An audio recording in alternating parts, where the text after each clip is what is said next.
എപ്പോഴാണ് വിവാഹം കഴിക്കേണ്ടത്? ചെറുപ്പക്കാരാണ് ഏറ്റവും കൂടുതൽ ഇവിടെയുള്ളത്. വിവാഹം കഴിക്കാത്തവർ ഒന്ന് കൈപൊക്കേ. അല്ലാഹു അക്ബർ. മതി മതി മതി. എന്റെ പടച്ചോൻ, ഇത് മദ്രസയിൽ സുന്നത്ത് കല്യാണം കഴിയാത്തൊരു കൈവയ്ക്കെന്ന് പറഞ്ഞാണ് കൈപോയി. ഒറ്റ എണ്ണം പെണ്ണ് കെട്ടിയിട്ടില്ല. എല്ലാം ഡിമാൻഡ് കൂടട്ടെ എന്ന് പറഞ്ഞിരിക്കുക. 2 കൊല്ലം കൂടെ കഴിയട്ടെ ഉസ്താദേ, പുതിയ വണ്ടിയൊക്കെ ഇറങ്ങട്ടെ. ഉണ്ടായില്ല, അതൊക്കെ ഇറങ്ങി, അതൊക്കെ അങ്ങോട്ട് അച്ചാരം വാങ്ങിച്ച് അതിലിരുന്ന് ഇങ്ങനെ ഗ്ലാസ് ഒക്കെ ഇട്ട് വേസ്റ്റ് കളയാൻ വേണ്ടി മാത്രം ഗ്ലാസ് ഇതാക്കുക. Full AC. ഡിമാൻഡ് കൂടാൻ വേണ്ടി കാത്തിരിക്കുകയാണ്. സമയം 18 കഴിഞ്ഞാൽ പിന്നെ താമസിക്കേണ്ടെന്ന് നിങ്ങൾ പറയും. ഉസ്താദ്, ഒരു വീടൊക്കെ വെച്ചിട്ടാകാം, ഇച്ചിരി പൈസയൊക്കെ ഉണ്ടാക്കിയിട്ട് എന്തിനാ പെൺകുട്ടികളെ കണ്ണീര് കുടിപ്പിക്കുന്നത്? അതുകൊണ്ട് ഇത്തിരി പൈസയൊക്കെ ഉണ്ടാക്കിയിട്ട് അതിങ്ങനെ നീണ്ടു പോയില്ല, നടക്കൂല. സമയമായാൽ വാപ്പാന്റെ അടുത്ത് നേരിട്ട് പോയിട്ട് പറയാ, വാപ്പാ സംഭവം എനിക്കൊരു വിവാഹം കഴിക്കണം. വാപ്പ പറ, ഞാൻ കഴിച്ചതിന്റെ സങ്കടം ഇതുവരെ മാറിയതിന് നിനക്ക്. വാപ്പ ഇതൊക്കെ പറയും. നമ്മുടെ ശരീരത്തിന്റെ അവസ്ഥ അറിയുന്ന നമ്മളാ.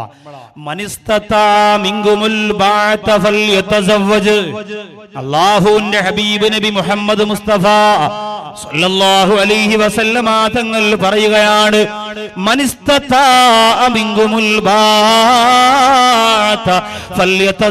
വിവാഹം കഴിക്കുന്നതിനുള്ള സമയമെത്തിയാൽ എന്ന് പറഞ്ഞാൽ ആ പെണ്ണിനെ നോക്കുവാനുള്ള കഴിവനിക്കുണ്ട്. ആ പെണ്ണിന്റെ വിചാരങ്ങള് പൂർത്തീകരിച്ചു കൊടുക്കുവാനുള്ള ആരോഗ്യപരമായ കഴിവും പട്ടിണിയില്ലാതെ, പരിവട്ടമില്ലാതെ, പരാതിയില്ലാതെ പെണ്ണിന്റെ ചെലവ് നടത്തുവാനുള്ള സാമ്പത്തിക ശേഷി എനിക്കുണ്ട് എന്ന് ബോധ്യമായ അല്ലാഹുവിന്റെ റസൂല് പറയുന്നു, ഫല്യതസവ്വജ്, അവൻ വിവാഹം കഴിച്ചുകൊള്ളട്ടെ.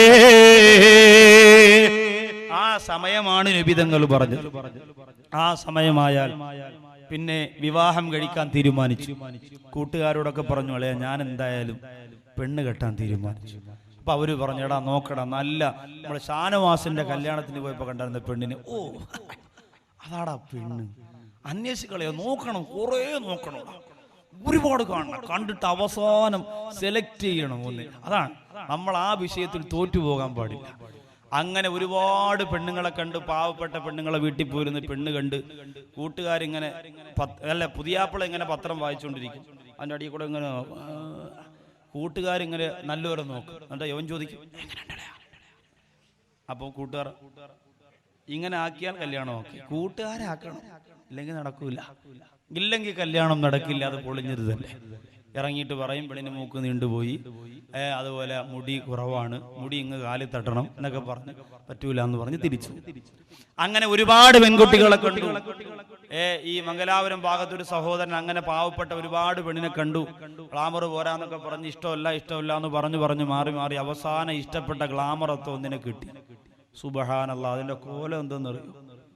അതാ ഗ്ലാമർ കുഴപ്പമൊന്നുമില്ല, പക്ഷേ ചെരുപ്പെടുത്തുകൊണ്ട് വരാൻ പറഞ്ഞാൽ കൂസി വെള്ളം കൊണ്ടുവയ്ക്കും. പശുവിനെ അഴിച്ചു വിടാൻ പറഞ്ഞാൽ വാപ്പാക്ക് തൈലിട്ട് ഇടയിൽ കൊടുക്കുക. ഇതാ ജോലി. നല്ലതുപോലെ ചെവിയും കെട്ടൂടെ സ്ഥിരബുദ്ധിയില്ല. വല്ലാഹിയൊക്കെ ഞാൻ പറയാം, ഇന്നും ആ സഹോദരൻ സങ്കടത്തില്ല. സ്ത്രീധനവും അച്ചാരവും നാട്ടിൽ കിട്ടാവുന്നതിനപ്പുറമാണ് വാങ്ങിയത്. പക്ഷെ എന്ത് ചെയ്യാം?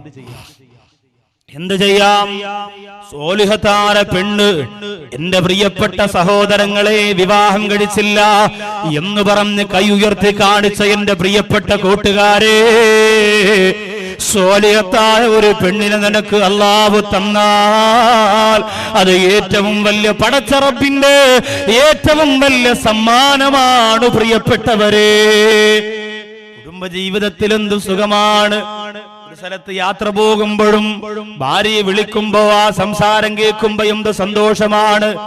വീട്ടിലേക്ക് വരുമ്പോ തന്റെ പ്രിയതമയെ കാണുമ്പോൾ എത്ര റാഹത്താണ്. ജീവിതത്തിന്റെ എല്ലാ ഭാഗങ്ങളും സങ്കടമില്ലാതെ, പണക്കുറവുണ്ടെങ്കിലും ബുദ്ധിമുട്ടുകൾ ഉണ്ടെങ്കിലും എല്ലാം തന്റെ പ്രിയപ്പെട്ട സ്വാലിഹത്തായ ഭാര്യയുടെ അടുപ്പം കൊണ്ട് മാറിപ്പോകുന്നു. അല്ലാഹുവിന്റെ ഹബീബായ നബി തങ്ങൾ പറഞ്ഞില്ലേ, അദ്ദുനിയാ കുല്ലുഹാ മതാ വഖൈറു മതാഇദ് ദുനിയാ അൽ മർഅതു മർഅത്തു സാലിഹാ. ദുനിയാവില് ഏറ്റവും വിലപിടിപ്പുള്ള നിധി ഏതെന്നറിയുമോ? ദുനിയാവിൽ എത്ര വില കൊടുത്താൽ കിട്ടാത്ത നിധി ഏതെന്നറിയോ? ആരംഭപ്പൂവായ നബിതങ്ങൾ തന്റെ നുബുവത്തിന്റെ നാവ് കൊണ്ട് ലോകത്തെ പഠിപ്പിക്കുന്നു. അൽ മർഅത്തു സാലിഹാ, അത് സ്വാലിഹത്തായ പെണ്ണാണ്. സ്വാലിഹത്തായ പെണ്ണെന്ന് പറഞ്ഞാൽ ആരാ എന്റെ പ്രിയപ്പെട്ടവര്? പർദ്ദയിടുന്നു എന്ന് നബിതങ്ങൾ പറഞ്ഞില്ല, തലമറയ്ക്കുന്നവളെന്ന് നബിതങ്ങൾ പറഞ്ഞില്ല. പിന്നെയോ ഇദാ നളറ ഇലൈഹാ സർറത്തുഹാ, ആ പെണ്ണിന്റെ മുഖത്തേക്ക് അവനങ്ങ് നോക്കുമ്പോ അവന് വല്ലാത്ത സന്തോഷം വരികയാണ്. ആ പെണ്ണിന്റെ മുഖത്ത് നോക്കുമ്പോ അവന്റെ മനസ്സിന് വല്ലാത്ത സന്തോഷം വരികയാണ്.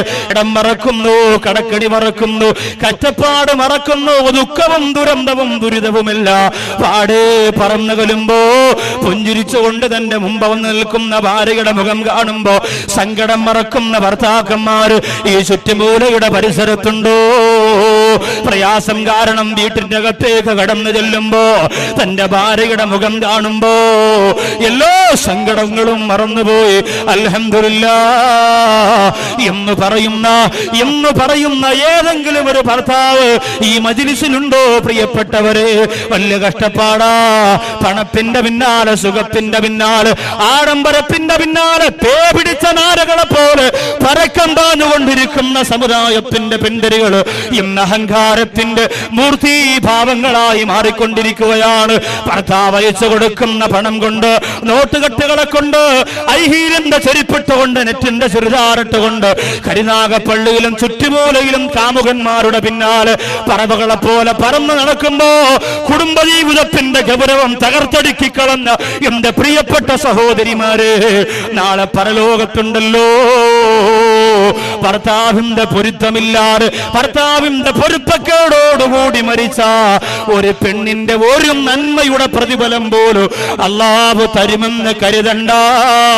നീ ഹൂർലിന്റെ വെറുതെ ഇട്ടാലും ലാമിയാടെ വെറുതെ ഇട്ടാലും, നീ ഏത് വെറുതെ ഇട്ടാലും, എത്ര മനോഹരമായി തലമറച്ചാലും, ഏത് അതിന്റെ സരസിൽ വന്ന് കള്ളക്കണ്ണീരൊഴുക്കിയാലും പെങ്ങളെ, വിദേശ രാജ്യത്ത് കിടന്ന് കഷ്ടപ്പെടുന്ന ഭർത്താവിന്റെ നൊമ്പരമറിയാറ് പാതിരാ സമയത്ത് ടെറസിന്റെ മുകളിൽ ഇളം തെന്നലേറ്റുകൊണ്ട് മൊബൈലിലൂടെ കാമുകന്മാരോട് സംസാരിച്ചുകൊണ്ട് കൊഞ്ചിക്കുഴഞ്ഞുകൊണ്ട് എന്റെ പ്രിയപ്പെട്ട സഹോദരിമാര് സമയം കളഞ്ഞ പെണ്ണേ, നീ മരണപ്പെടുന്നത് മുതൽ അവിടെ അങ്ങോട്ട് പിന്നെ നരകത്തിന്റെ ചൂടാണ്. അല്ലാഹു കാത്തുരക്ഷിക്കട്ടെ. ഭാര്യയും ഭർത്താക്കന്മാരും ഒരുപാട് കാര്യങ്ങൾ ശ്രദ്ധിക്കുവാനുണ്ട്. വിവാഹ ജീവിതമെന്ന് പറയുമ്പോൾ ഏറ്റവും അധികം ഇന്ന് വിപണിയിൽ വിറ്റഴിച്ചുകൊണ്ടിരിക്കുന്നതാണല്ലോ പ്രസിദ്ധീകരണങ്ങൾ. ഒരുപാട് രാഷ്ട്രദീപിക, സിനിമാ നാനാവാരിക, വെള്ളി നക്ഷത്രം പോലെയുള്ള സിനിമാ വാരികകൾ, അതുപോലെ മനോരമയും മംഗളവും മറ്റ് ആഴ്ച പതിപ്പുകൾ, ഇതെല്ലാം എന്റെ പ്രിയപ്പെട്ടവരെ അതിന്റെ അകത്ത് രേഖപ്പെടുത്തിയിരിക്കുന്ന സിനിമാ ലോകത്തിന്റെ ചർച്ച. മഴപൊടിയാണോ? തിരുവനന്തപുരം മുതൽ കൊല്ലം വരെ ഈ ആഴ്ച എന്ന് നിൽക്കൂലെന്ന് തോന്നുന്ന മഴയാ, ഭയങ്കര മഴ. ഞാൻ എത്ര പ്രാവശ്യം ഇവിടെ വിളിച്ച് ചോദിച്ചു വരട്ടെ എന്ന്. അപ്പൊ അവര് പറഞ്ഞു ഇവിടെ മഴയില്ലാന്ന്. പക്ഷെ എനിക്ക് തോന്നുന്നു ആ മഴ ഇങ്ങോട്ട് വരികയാണെന്ന് തോന്നിയിട്ട് ആ ഭക്ഷണം പോലും കഴിക്കാതെ വന്നു പറഞ്ഞ് ഞാൻ കയറിയത്. അതുകൊണ്ട് ദയവ് ചെയ്ത് ഉള്ള സ്ഥല സൗകര്യത്തിൽ എല്ലാവരും ഒതുങ്ങിയിരിക്കുക. അള്ളാഹു നമുക്ക് അന്തരീക്ഷം അനുകൂലമാക്കി തരട്ടെ. വലിയ മഴയാ, കൊല്ലം ചവറ ഭാഗം വരെയും വലിയ മഴയും ഇടിയും മിന്നലും ഒക്കെ. ഒരുപാട് വൃക്ഷങ്ങളൊക്കെ പുഴുതു വീണു എന്ന് വരെ പലരും വിളിച്ചു പറഞ്ഞു. അള്ളാഹു നമ്മുടെ അന്തരീക്ഷം നമുക്ക് അനുകൂലമാക്കി തരട്ടെ. ദുആ ചെയ്യാൻ മാത്രമേ പറ്റൂ, ബാക്കിയൊക്കെ റബ്ബിന്റെ കയ്യിലാണ്.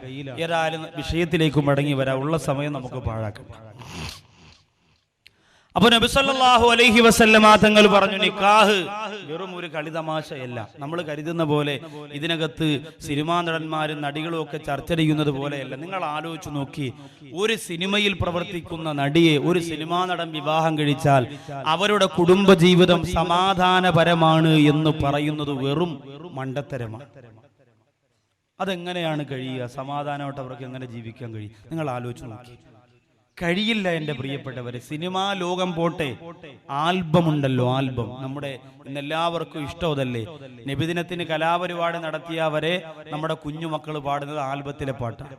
ഉസ്താദുമാര് മാർക്കിടാൻ വേണ്ടി വലിയ തലയെക്കെട്ടും തൊപ്പിയെക്കാട്ട് പോയിരുന്നിട്ട് ജസ്റ്റ് കോഡ് നമ്പർ 1 2 3 മുഹമ്മദ് കുഞ്ഞിന്റെ മകൻ സുബൈർ വരട്ടെ, അവൻ കയറി അസ്സലാമു അലൈക്കും കാച്ചിക്കൂറിക്കി വെച്ച പാലാണോ അവിടെ. അപ്പൊ ഉസ്താദ് വിചാരിക്കും നബിയെ കുറിച്ചാണ്, കാച്ചിക്കുറുക്കി വെച്ച പാൽ. നല്ല സാഹിത്യം. കാനനവനിയിലെ തേനാണോ, ഓഹോ അൽഹംദുലില്ലാ, എന്തോ ഒരു ഈമാൻ. കാമിനി നിൻചിരിയേതാണ്. മുസ്ലിയാർ ഇങ്ങനെ ഇരിക്കുക, അല്ലാ പറയൂ നിൻ കരളിൽ ഇന്നെന്താണ്. അത് കഴിഞ്ഞിട്ട് അടുത്ത കോട് നമ്പർ ഉസ്താദിനെ എഴുതി ഓടാനൊന്നും പറ്റൂല. അടുത്ത കോട് നമ്പർ വിളിക്കും കനകാംബരമാണോ. ഇതെന്തായാലും നബിയെ കുറിച്ച്. നീ കാമിനിയാണോ, അല്ലാഹു അക്ബർ, കാമുകിയാകാൻ സമ്മതമാണോ. ഇതാ മദ്രസയിൽ വരെ നടക്കുക. ഈ ആൽബത്തിൽ 700 രൂപയ്ക്ക് അഭിനയിക്കുന്ന പെണ്ണുണ്ടല്ലോ, 180 രൂപയ്ക്ക് 100 പേർക്ക് ശരീരം കൊടുക്കാൻ ഒരുക്കമുള്ള എത്ര പെൺകുട്ടികളുണ്ടെന്നറിയോ. പിന്നെ സിനിമയുടെ ലോകത്തെ കുറിച്ച് ചർച്ച ചെയ്യണോ ചെറുപ്പക്കാരാ? ഒരു സിനിമാ സംവിധായകന്റെ ഡ്രൈവറെ ഞാൻ പരിചയപ്പെട്ടു. സുബ്ഹാനല്ലാഹ്, തക്കുളങ്ങര പള്ളിയിൽ ആ സഹോദരൻ ഇങ്ങനെ റോഡിലൂടെ യാത്ര ചെയ്യുമ്പോ വെള്ളിയാഴ്ചയായി. സംവിധായകൻ ഹിന്ദുവാണ്, ഡ്രൈവർ മുസ്ലിമാണ്. ജുമയ്ക്ക് വേണ്ടി വണ്ടി ഒതുക്കി പള്ളിക്കകത്ത് കയറി.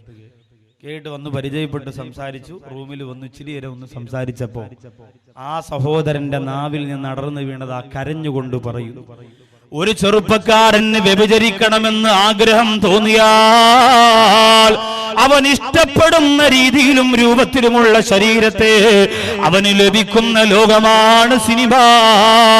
അതല്ലെന്ന് പറയാ നൗഷാദ് ബാഖവിയുടെ മുന്നിൽ ആരും നട്ടെല്ല് കാണിക്കണ്ട. ഉറപ്പാണ് പ്രിയപ്പെട്ടവരെ, ഉറപ്പാണ്.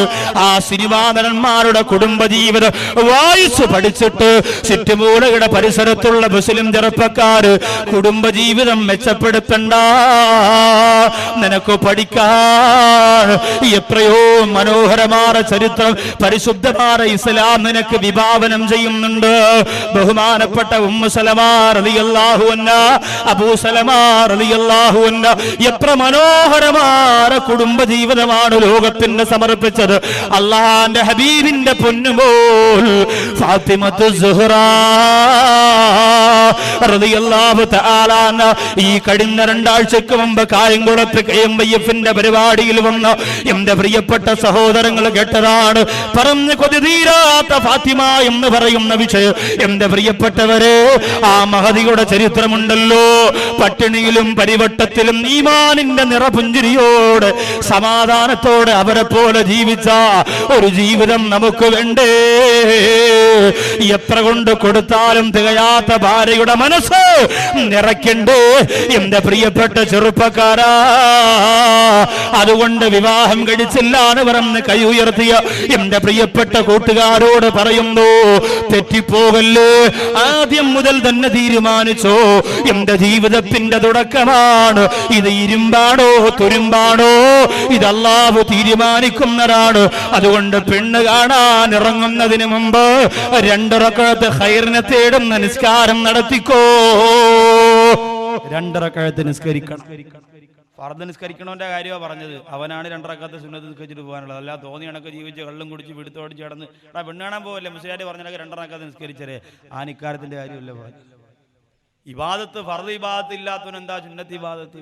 ഫർദ് ഇബാദത്ത് ചെയ്തവൻ 2 റക്അത്ത് സുന്നത്ത് നിസ്കരിച്ചിട്ട് പോകണം. അല്ലാഹുവേ, ഭദ്രകാളിയാണ് കാണാൻ പോണെങ്കിൽ വഴി വെച്ച് എന്നെ ഓടലി വീണ് മരിച്ചാലും കുഴപ്പമില്ല, കല്യാണം നടത്തല്ലേ റഹ്മാനെ.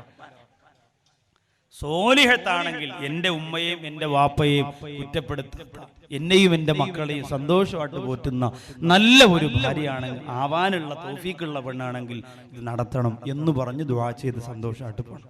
തെരഞ്ഞെടുക്കുമ്പോഴോ, പെണ്ണിനെ തെരഞ്ഞെടുക്കുമ്പോഴോ ഇന്നെല്ലാ ചെറുപ്പക്കാരും ഇങ്ങനെ മോഹിക്കുന്നതെന്താ? നിങ്ങളുടെ റൂമിന്റെ അകത്ത് വരുമ്പോഴേക്കാണാം എത്തെങ്കിലും ഇങ്ങനെ കിടക്കുമ്പോ മുകളിൽ സാനിയ മിർസ, ചിലപ്പോ അത് ഇളക്കി കാണും കല്യാണം കഴിഞ്ഞുകൊണ്ട്. അരികിൽ ഒട്ടിച്ചിരിക്കുന്ന ഐശ്വര്യാറായി, അടുത്ത ഇപ്പുറത്ത് സുസ്മിതാസൻ, പിന്നെ മൊബൈലിന്റെ ഫ്രണ്ടിലോ ചുമന്ന ചുണ്ടിന്റെ പിക്ചർ മൊബൈലിന്റെ ഫ്രണ്ടിലിട്ടിരിക്കുന്ന സംസ്കാര ശൂന്യതയുടെ പ്രതീകമായി ജീവിക്കുന്ന എന്റെ പ്രിയപ്പെട്ട യുവത്വമേ, അതുപോലും നിഷിദ്ധമാണ്. മാറ്റണേ, അത് മാറ്റണേ എന്റെ പ്രിയപ്പെട്ടവരെ, നമുക്ക് വേണ്ട. മൊബൈലിൽ നിന്ന് ഒരുപാട് അശ്ലീലങ്ങൾ മാറ്റാനുണ്ട്. ചില മൊബൈലിൽ മെസ്സേജ് വരുന്നത് എങ്ങനെയെന്ന് പറയും, മെസ്സേജ് വരുന്നതാ അങ്ങനെ പറയണം. സുബ്ഹാനല്ലാഹ്, എന്ത് കോലമാണ്!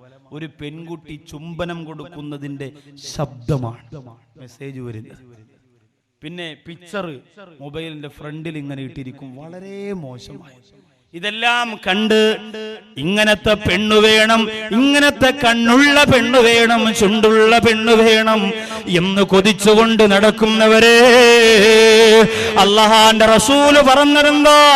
ഫൽഫർ ബിദാത്തി